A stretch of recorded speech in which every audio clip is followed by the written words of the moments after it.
Hello my dear students and welcome back. आज के class में हम कंटिन्यू करेंगे अपना subject management accounting. Management accounting के अंदर हम स्टार्ट करेंगे आज standard costing and variance analysis, जो कि बहुत ही इंपॉर्टेंट, बहुत ही इंटरेस्टिंग टॉपिक है। इसमें थोड़ा सा थ्योरेटिकल पोर्शन है जहाँ पे हम सीखेंगे स्टैंडर्ड कॉस्टिंग क्या होता है, क्या इंपॉर्टेंस है, क्या एडवांटेजेस है, क्या डिसएडवांटेजेस है स्टैंडर्ड कॉस्टिंग का। और उसके बाद हम प्रैक्टिकल टॉपिक की तरफ चलेंगे जहां पे हम लोग वेरिएंस एनालिसिस करना सीखेंगे।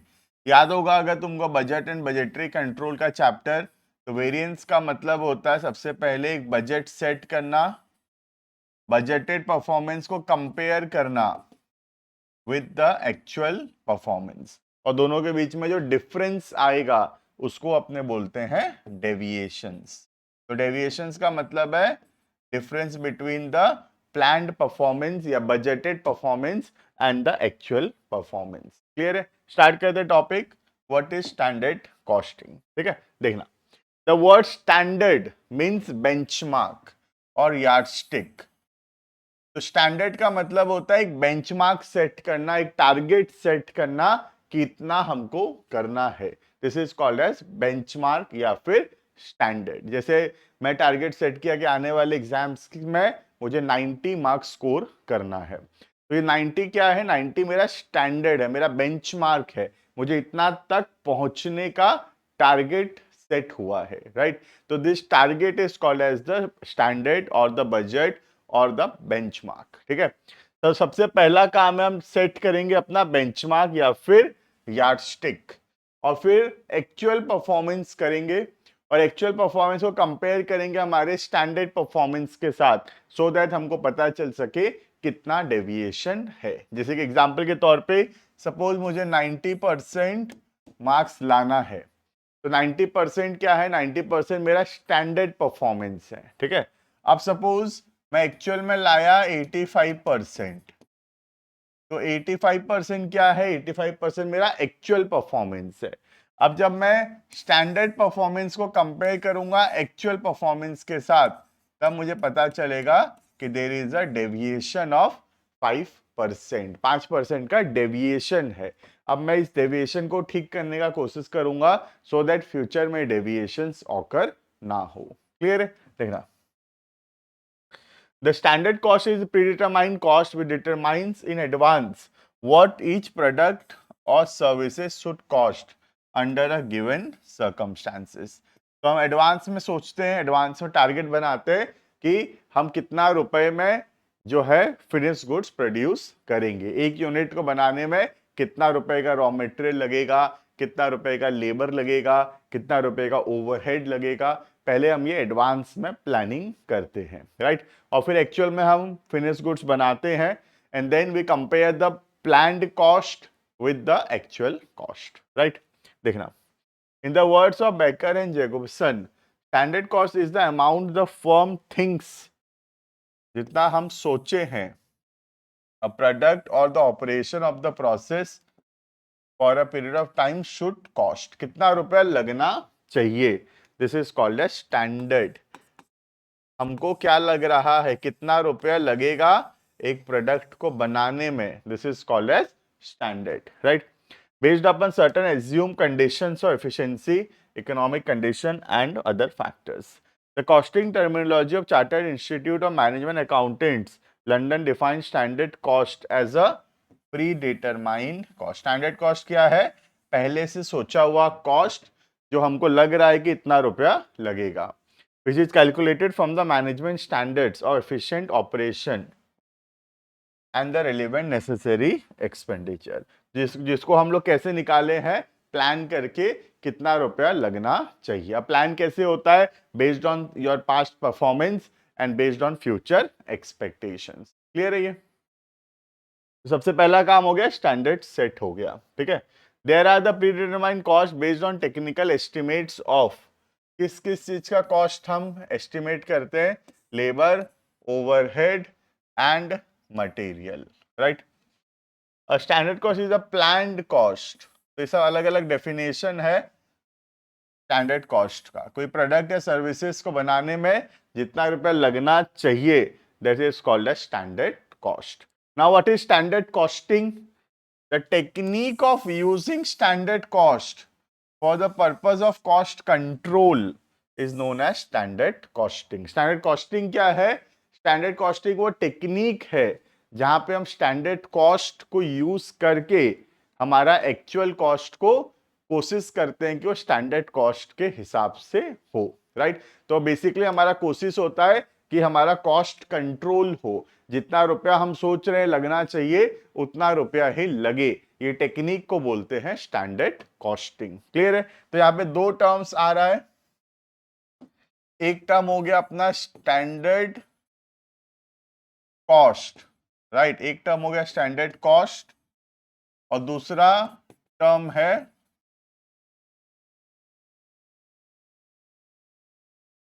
Standard costing. ठीक है? स्टैंडर्ड कॉस्ट का मतलब है कितना रुपए लगना चाहिए। तो सोच लो एक फिनिश गुड्स बनाने में 5 kg ऑफ रॉ मटेरियल लगना चाहिए, तो 5 kg रॉ मटेरियल लगना चाहिए, मेरा स्टैंडर्ड है। ठीक है? स्टैंडर्ड कॉस्टिंग क्या है? स्टैंडर्ड कॉस्टिंग वो टेक्निक है जिसको यूज करके हम अपना एक्चुअल कॉस्ट को कोशिश करते हैं कि वो स्टैंडर्ड कॉस्ट के हिसाब से हो, हमारा एक्चुअल कॉस्ट कहीं स्टैंडर्ड कॉस्ट से ज्यादा ना हो जाए। तो हमारा टारगेट होता है the standard cost should be equal to the actual cost. ये जो टेक्निक यूज किया जाता है, this technique is called as standard costing. Clear है? तो स्टैंडर्ड कॉस्ट हो गया कितना रुपए लगेगा कोई भी प्रोडक्ट बनाने में, जो हमको हमारा एक्सपेक्टेशन है। और स्टैंडर्ड कॉस्टिंग टेक्निक है कॉस्ट कंट्रोल करने का। क्लियर है? नेक्स्ट आता है what are the advantages of implementation of standard costing. ठीक है? स्टार्ट करते हैं। सबसे पहले एडवांटेजेस का point number 1, measurement of efficiency. कोई भी अगर ऑर्गेनाइजेशन का एक्चुअल कॉस्ट जो है वो स्टैंडर्ड कॉस्ट के जितना है, तो हम ये मानते हैं कि ऑर्गेनाइजेशन एफिशिएंट है। जैसे मैं सोचा था कि एक यूनिट बनाने में 5 kg रॉ मटेरियल लगेगा at suppose 100 rupees per kg, तो मैं सोचा था 500 रुपए का रॉ मटेरियल लगेगा, 1 kg का 100 रुपया, 5 kg लगेगा, 500 रुपए लगेगा। अगर मेरा एक्चुअल कॉस्ट 500 या उससे कम है तो मैं बोलूंगा कि मेरा प्रोडक्शन एफिशिएंट है, मतलब मैं अच्छे से काम कर रहा हूं, क्योंकि मेरा एक्चुअल कॉस्ट जो है वो स्टैंडर्ड कॉस्ट से इक्वल या फिर कम है। क्लियर है? देखना, standard costing is the yardstick for measuring efficiency. The comparison of actual cost with standard cost enables the management to evaluate performance। किसमें हेल्प करता है? परफॉर्मेंस इवैल्यूएशन में हेल्प करता है। अगर हमारा स्टैंडर्ड कॉस्ट और एक्चुअल कॉस्ट इक्वल है, मतलब हमारा परफॉर्मेंस अच्छा है, right? In the absence of standard costing, actual cost of different periods में be compared to measure efficiency. ठीक है? तो स्टैंडर्ड कॉस्टिंग अगर नहीं है तो हम पुराने सालों का एक्चुअल कॉस्ट से कंपेयर कर सकते हैं। सपोज मैं स्टैंडर्ड कॉस्टिंग नहीं लगाया हूं, तो मैं क्या करूंगा? 2026 का जो कॉस्ट है उसको कंपेयर करूंगा 2025 के कॉस्ट के साथ, और अगर 2025 का जितना कॉस्ट था 2026 का भी मोटा मोटी उतना ही है, तो मैं बोलूंगा हाँ हम लोग एफिशिएंट हैं। लेकिन अगर बहुत ज्यादा खर्चा हो गया 2026 में, तो I will tell that we are inefficient. Clear है? तो बेसिकली कंपैरिजन से पता चलेगा एफिशिएंसी है या फिर नहीं। और स्टैंडर्ड कॉस्टिंग वो बेस प्रोवाइड करता है, वो स्टैंडर्ड प्रोवाइड करता है जिससे कंपेयर करके हमको पता चलता है कि कॉस्ट जो है वो कम है या फिर नहीं, राइट? देखना next, it is not proper to compare cost of different period because circumstances of both the periods may be different। लेकिन different periods को compare करने में problem है क्योंकि अलग अलग period में अलग अलग situations हो सकता है। ठीक है? Moreover, a decision should base period with which the comparison is to be made is also difficult to make। एक base select करना भी difficult है ना? जैसे मैं बोला कि 2026 को compare करूंगा past के साथ, तो पास्ट में किसके साथ कंपेयर करूं? 2023 के साथ, 2024 के साथ, 2025 के साथ? तो बेस सिलेक्ट करना बहुत डिफिकल्ट है, राइट। इसीलिए स्टैंडर्ड कॉस्टिंग लगाना जरूरी है। स्टैंडर्ड कॉस्टिंग के बिना एक्चुअल परफॉर्मेंस को हम कंपेयर नहीं कर सकेंगे, क्लियर है। तो बहुत लोग स्टैंडर्ड कॉस्टिंग नहीं लगाते हैं, तो actual performance of the current year को कंपेयर करते हैं प्रीवियस ईयर के साथ, लेकिन वो 100% सही नहीं है, क्योंकि अलग अलग ईयर्स में अलग अलग सर्कमस्टेंसेस हो सकता है, क्लियर है। Next point number 2, formulation of production and price policy. Standard costing is helpful in formulating production policy. Production related policies बनाने में help करता है। The standard is set by studying all existing conditions. और standard हम set करते हैं existing सारे conditions को ध्यान में रखते हुए, right? It becomes easy to formulate production plans by taking into account standard cost. It is also helpful for finding prices of various product. एक प्रोडक्ट कितना रुपए लगेगा बनने में, ये डिसाइड करने में भी हेल्प करता है standard costing. In case tenders are to be submitted, अगर हमको टेंडर सबमिट करना है, एडवांस में प्राइस कोट करना है, तो हम स्टैंडर्ड कॉस्टिंग से एडवांस में प्रेडिक्ट कर सकते हैं कि एक प्रोडक्ट को बनाने में कितना रुपए लगेगा, राइट। तो in case of tenders are to be submitted or prices are to be quoted in advance, then standard costing produces necessary data. तो अगर हमको एडवांस में कहीं रेट कोटेशन देना है या एडवांस में कोई टेंडर भरना है, हमको पता नहीं कितना रुपए लगेगा बनने में, तो हम स्टैंडर्ड कॉस्टिंग को यूज करके प्रेडिक्ट कर सकते हैं कि कोई भी फिनिश गुड्स बनने में कितना रुपए का खर्चा होगा, right. Next, determination of variance. Variance तो तुमको पता ही है, वेरिएंस का मतलब होता है डेविएशंस।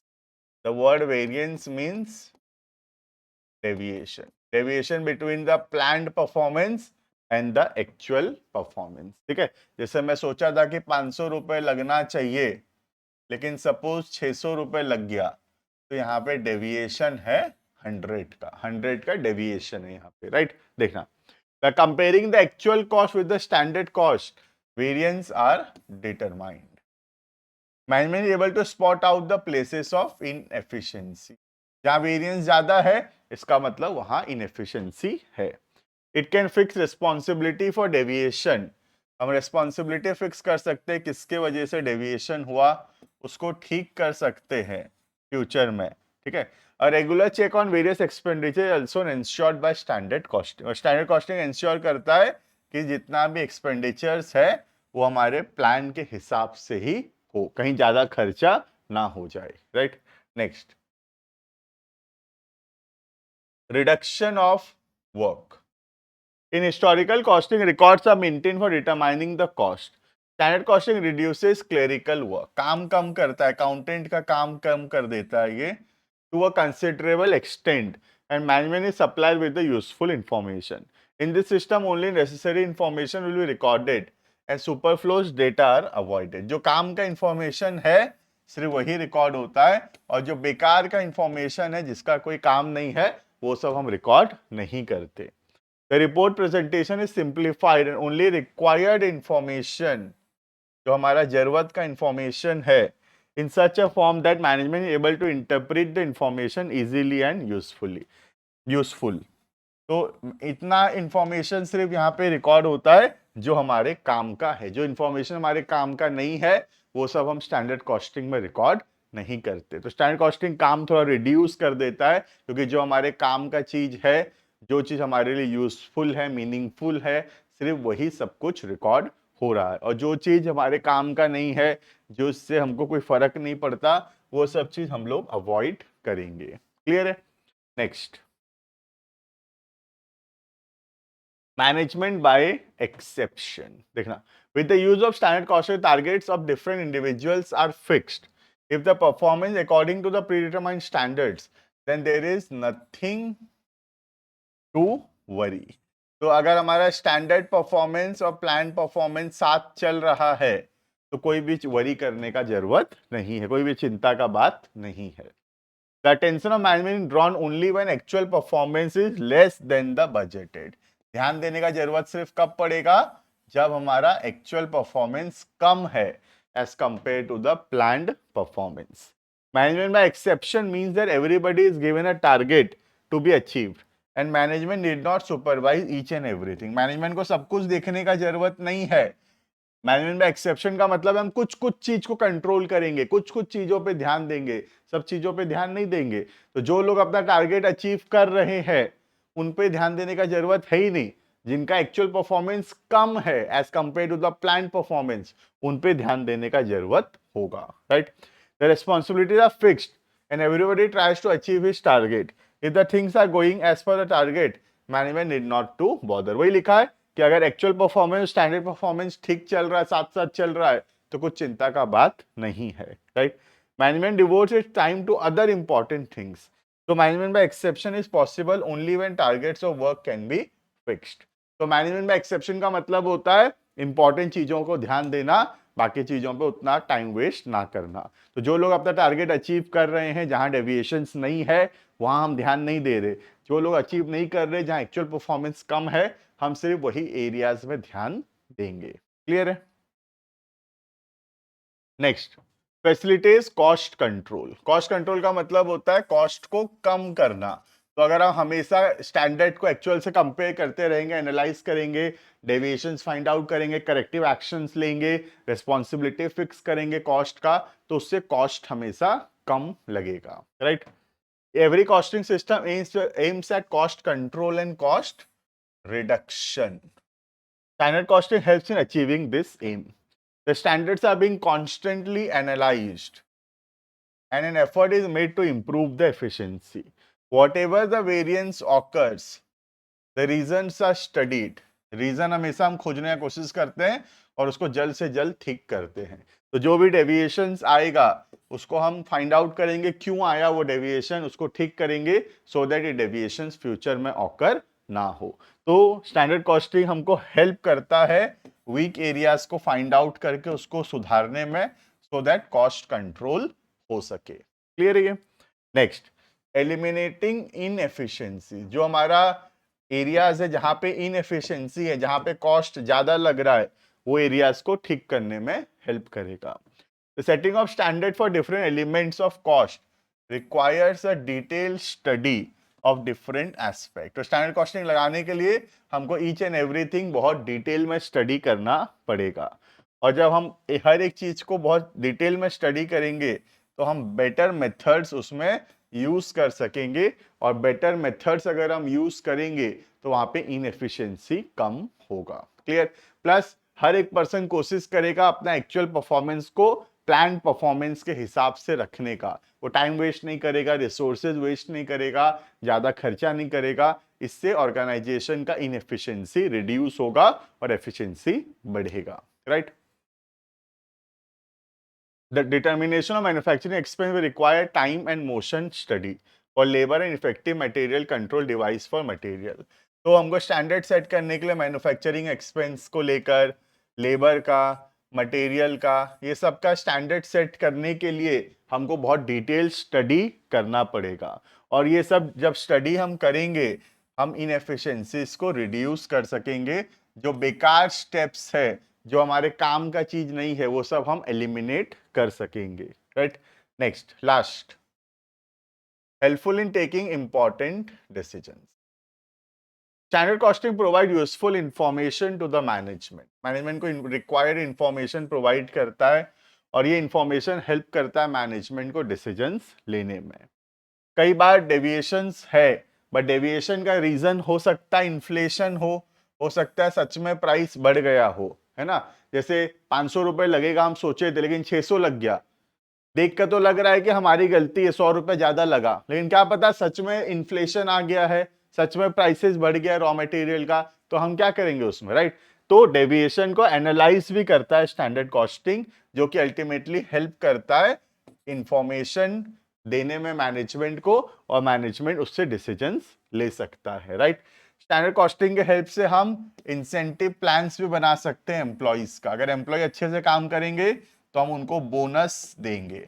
तो अगर जो स्टैंडर्ड है उनका, वो स्टैंडर्ड परफॉर्मेंस अगर वो अचीव करते हैं तो हम उनको बोनस भी दे सकते हैं. क्लियर है. तो this is all about what are the advantages of standard costing. Clear है? तो हम पढ़े स्टैंडर्ड कॉस्टिंग क्या होता है और उसके क्या एडवांटेजेस हैं। नेक्स्ट वीडियो के अंदर हम पढ़ेंगे क्या लिमिटेशंस है स्टैंडर्ड कॉस्टिंग का, और फिर स्टार्ट करेंगे वेरिएंस एनालिसिस, जो कि एक प्रैक्टिकल टॉपिक है जहां पे हम लोग न्यूमेरिकल क्वेश्चन सॉल्व करेंगे रिलेटेड टू वेरिएंस। क्लियर है? तो मिलते हैं आने वाली क्लासेस के अंदर। अभी के लिए इतना। Thank you and bye bye.